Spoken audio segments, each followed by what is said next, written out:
Hey guys, Captain Smash here. Today's vlog post is all about a better bench for the older lifter, 40 on up. So now, benching is one of those guy lifts that everybody wants to know and how to get better at. And a lot of people do this movement wrong. So I've asked some of my close friends that had helped me get better benching on some tips and tricks on benching better as you age. So a couple quick things about the bench press.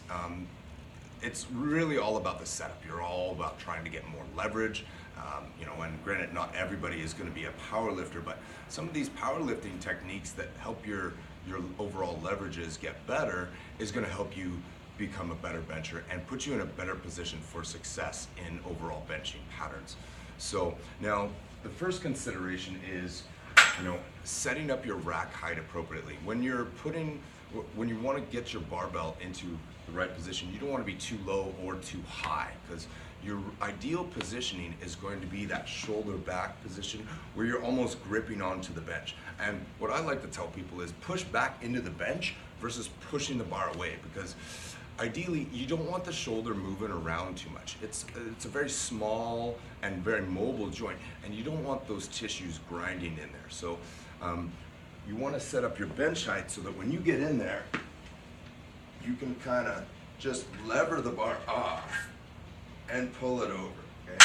So one of the key things that I learned at the Lead FTF seminar, when was that?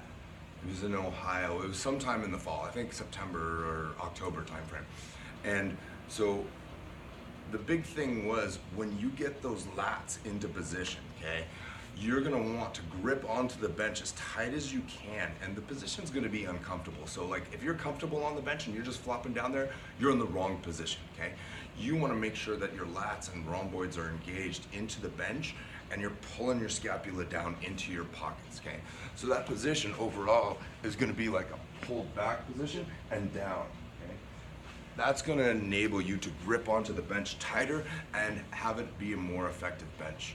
So we're gonna get in a little closer so that you can actually see the unracking procedure that you wanna use.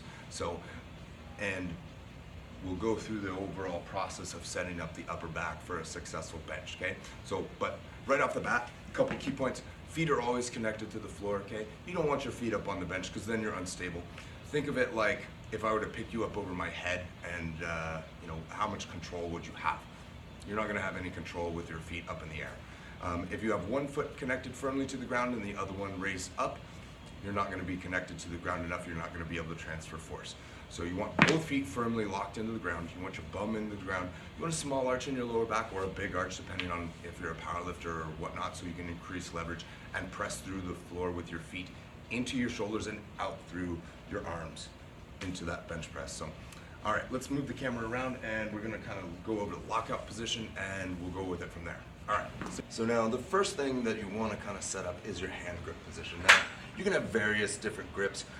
For older lifters, generally you want something that's going to keep you in a slight angle downward. You don't want your arms way up here, because that's not going to be good. You want that bar right about the nipple line so that you could get a good solid press through with the triceps, okay?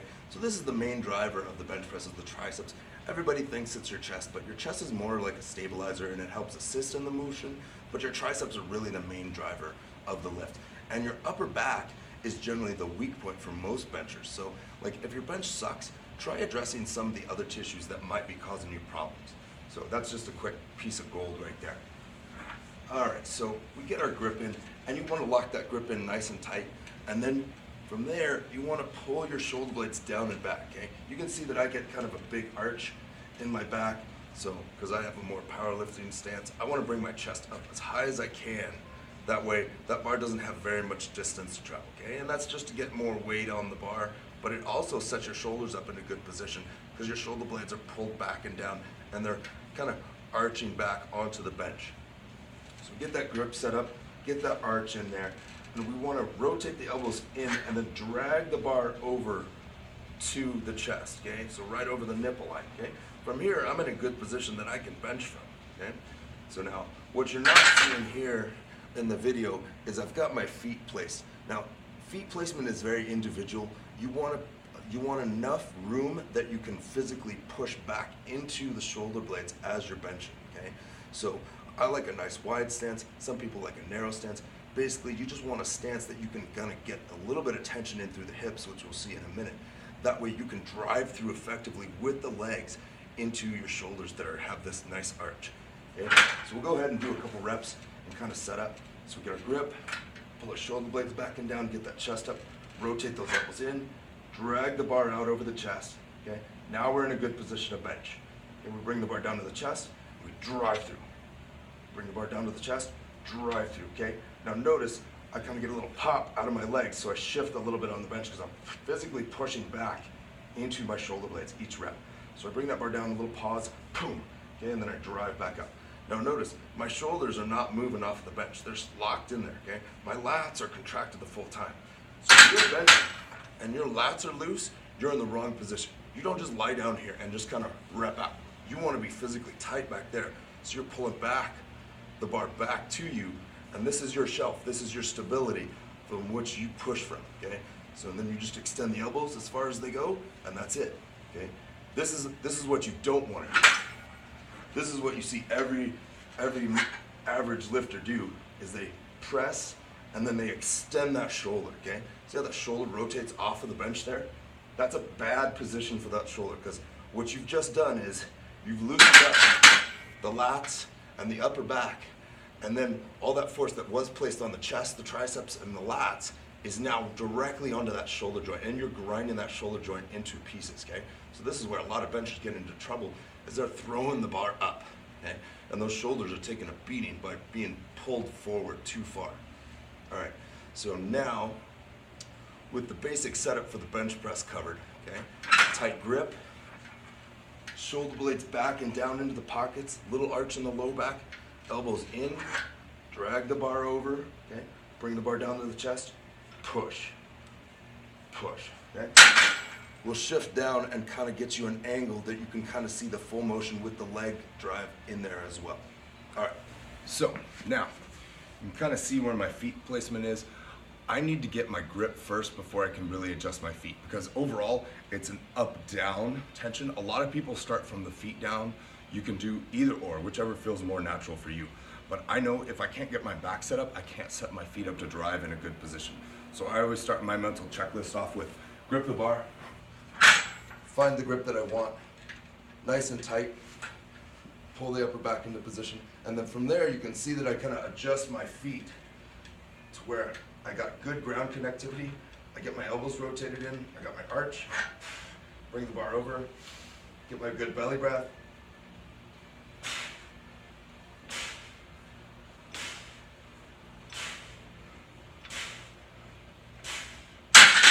And from there, I can just do reps. And you can see kind of the subtle shift as I bring that bar down. I kind of drive back with my feet, okay? My butt stays in connection with the bench, so I want my feet out nice and wide, or in a position that I can push back into those shoulders as I'm pushing, okay? So it's often beneficial to bring that bar down and pause and then push, because that's going to be more optimal for you as a bencher than bringing the bar down and trying to just drive it back up. Granted, you can go for reps, but getting that timing down with the legs is key to pressing bigger and bigger weights. Okay, so now we've talked about overall setup for the bench and how to make it a little bit better. So now let's go into some topics for the older lifter. So we're continuing our discussion on the bench press. We just covered kind of some key setup points for the bench press, and that's key for everyone that benches. But now we're getting into benching for the older lifter, and I'm talking about the over 40 lifter, where stuff starts to fall apart. You're leaving the wheels on. The training wheels are off, but now the spokes are starting to rust, and the gears are starting to grind a little bit. So, basic sense, when you get older, things start breaking, things start falling apart. So you need to spend a better time warming up, a little bit more dynamic full body warm up, do a little bit of cardio in between. So generally it's about 10 to 20 minutes of warm up, whatever it takes to get your engine going. That's just an overall rule of thumb. You're not 20 anymore, you can't just go in and start piling on weights on the bar, okay? So warm up is key. You need to get the tissues loosened up, you need to get them stretched out, maybe a little soft tissue work on some of the tight spots. Some of the common tight spots as we age are generally the pecs, We got that forward rotated shoulder. We need to help stretch that out. So a little soft tissue rolling into the pec, and the tricep area helps, and also keeping the neck nice and healthy. Another key area of interest is the thoracic spine, being able to get into a higher arch and bring that chest up to the bar. So as we talked about before in building the better bench, we want to be able to create the optimal conditions to press through. And so if you're unable to get that arch in there, you're gonna have a hard time benching without shoulder pain. So now when we set up, we always get those shoulder blades back. We got our grip, shoulder blades back. I want to rotate those elbows in and drag that bar over our chest. Okay, we got our feet set up nice and wide so we can drive through. And then we're in a good position to bench. So now, some other key issues, like if you have a lot of shoulder issues, so you've been benching for years and everything's really rotated up tight, okay? Addressing those issues really quick with some soft tissue, getting some band mobilization and band stretching will help. Basically just getting that area loosened up. So, and if you've got previous injuries, get them identified so that you can fix them. If they're not fixed and you're just trying to grind an axe in there, it's not gonna work well and you're not gonna have a very successful time benching while you're older. So, but one thing that can help is using different bars, different patterns for benching. This little shoulder saver I got from Elite FTS is a lifesaver for many benchers because it prevents you from getting too deep and causing those shoulders extra stretch. So deeper the stretch, the more pressure you put on those shoulders. Plus it prevents the elbow from going too low, right? So we want to be able to bench safely and hard, but still, you know, not tear up our joints as much. So overall, this limits our range of motion and it's a great overall product. I highly encourage anybody with shoulder issues to get one. So, and the setup is the same. We get our grip, we get our shoulder blades back, tuck them in, get the hips in alignment, get the feet set, drag that bar over, okay, and then we bench.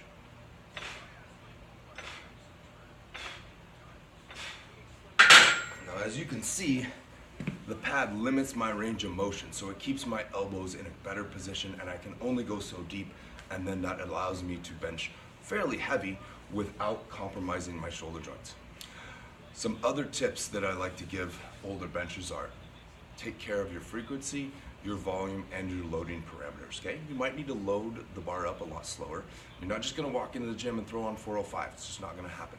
So start with the bar, get into the groove, add a plate, whatever you can handle, another plate, whatever your bench is. Frequency, once or twice a week is gonna be optimal frequency for most benchers. So, I mean, granted, some people are gonna go go upwards of 3 or 4 times a week. That's really unnecessary and you're causing a lot of undue stress. Plus those tissues probably aren't gonna be recovered unless you're going super, super light.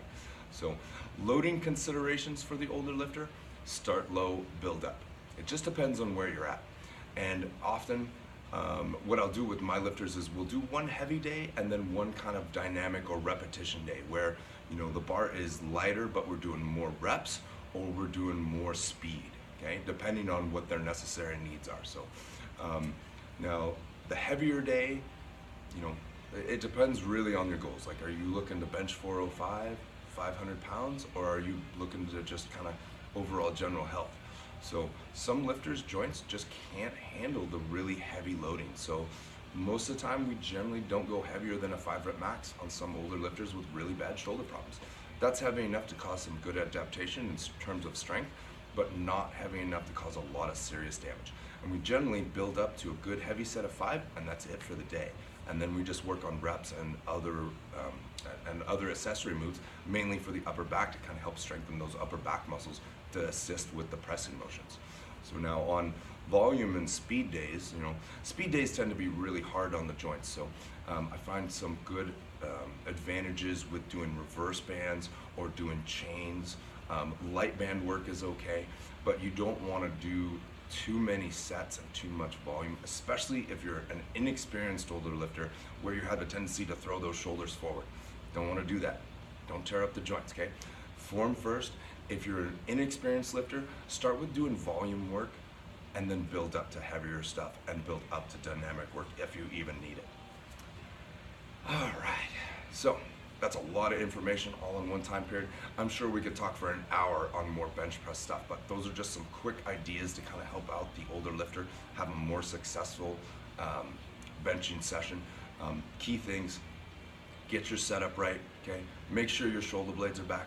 Don't be a shoulder presser. Okay, work on your weak areas. If you want a bigger bench, sometimes it's not the bench press that needs work on, it's your accessory movements. Accessory movements for triceps, upper back work a lot, rear delts, rhomboids, a little bit of chest work doesn't hurt, and then soft tissue work. Soft tissue work is huge for the older lifter, right?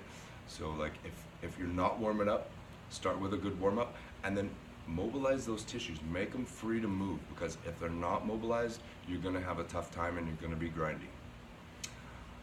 All right, that's Captain Smash's take on benching for older lifters. If you like this blog, give it a like. If somebody else might like it, give it a share, and I will chat with you soon.